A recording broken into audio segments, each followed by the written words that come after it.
Russia is gaining the upper hand on the ground. Ukraine is on tenterhooks. It has ordered for the evacuation of 11 more villages in the Sumy region amidst growing fears of fresh ground offensive by Russia. Now, these are some of the images of the Ukrainian firefighters battling to douse the flames in the Sumy region after overnight Russian strikes. Now, Ukraine claims that Russian troops have launched some 109 drones and 5 missiles across Ukraine overnight and into Saturday.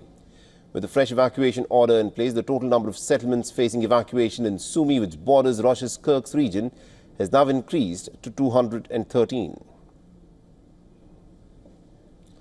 Now, Russia shot down over 1,400 Ukrainian drones over the past week, while Ukraine has used its newly developed air defense missile system to hit Russian drones. Russia claims to have captured several villages in the northeastern region in recent weeks.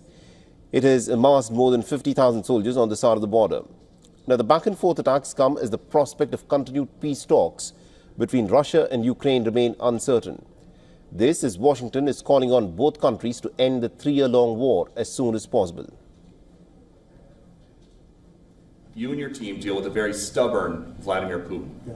Do you and Zelensky. Yeah. But do you look at this very conflict? Stubborn Zelensky too. Now, Moscow has proposed direct peace talks between the two nations in Istanbul on Monday, and Russia's foreign ministry spokesperson Maria Zakharova has said that the talks will not be mediated by any other nation. Russia had previously said that it will share a memorandum stating its position on what it wants to end the 3-year war, but has yet to do so. To achieve this ceasefire, we need, at very least, for Western states to stop supplying arms to Kiev, for Ukraine to stop its mobilization. We will continue fighting for as long as that's necessary. No threats to our borders, no anti-Russian, neo-Nazi education in neighboring countries. We won't allow for any of that to happen. But Kiev insists that Russia should first provide a promised ceasefire proposal before it agrees to attend. Ukrainian officials say that they've already handed a proposal to Russia setting out its terms. Moreover, Volodymyr Zelensky has accused Moscow of doing everything that it can to sabotage the potential meeting by withholding its peace terms. Now, both Russia and Ukraine have come under increasing international pressure to achieve a ceasefire, particularly after the US President Donald Trump made a ceasefire a key foreign policy priority. Now, Trump has called for direct talks between the two nations, while Turkey has played a mediation role, offering to host summits between them.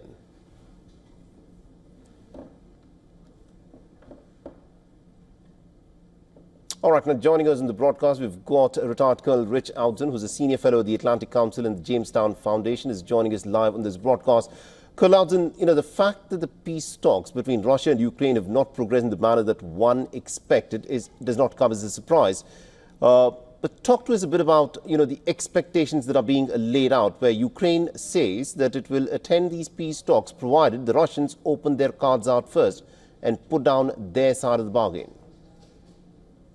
Right. Well, good to be with you, Mohammed. The expectations in Washington are that both sides should demonstrate goodwill and a desire to de-escalate. Now, how realistic is that? The truth is both sides have a continued ability and will to keep fighting. However, both sides also know that the United States potentially can exert a greater amount of influence on the outcome on the battlefield. How? If President Trump decides that Russia is the main intransigent partner here in the negotiations, it can lighten some of or ease some of the restrictions on arms transfers. I've long felt that this would be the logical step if and when Russia proves that it's not sincere about peace. So Ukraine has a strong incentive to say, look, we're ready to do this. And yet there's also risk for Ukraine, because if Russia keeps up the tempo of attacks, which, as you've noted earlier in the broadcast, they're doing more drones, 50,000 troops, continued offensives.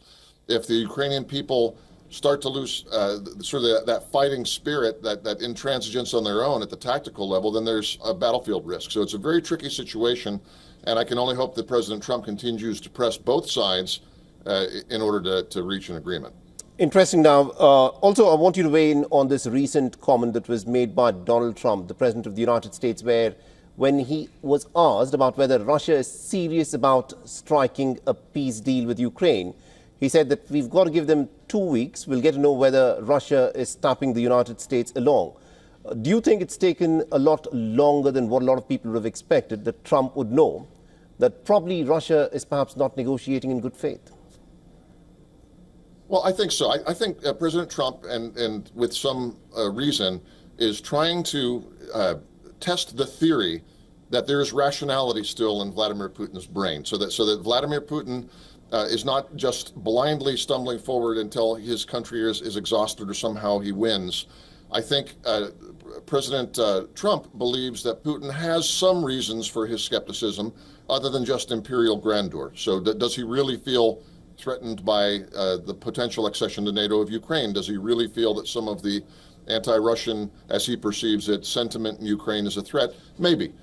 And so he's showing good faith to the extent that he can and giving Putin the benefit of the doubt, and some political risk, mind you, because most in Washington, most in the United States don't think there's any reason to show goodwill to Putin. But once that's exhausted, I think there's real risk for Putin. I think if he goes past a certain red line with Donald Trump, where Donald Trump feels he is being tapped on, in his phrase, I think then he opens up the floodgates in terms of more and increased military aid. When that happens, Russia's going to come under real pressure because they're already near peak mobilization for this battle. If the United States and Europe fully get engaged in supporting the Ukrainians with more training and more weapons, it's going to be very painful for Vladimir Putin. I think Trump doesn't want to go there just yet.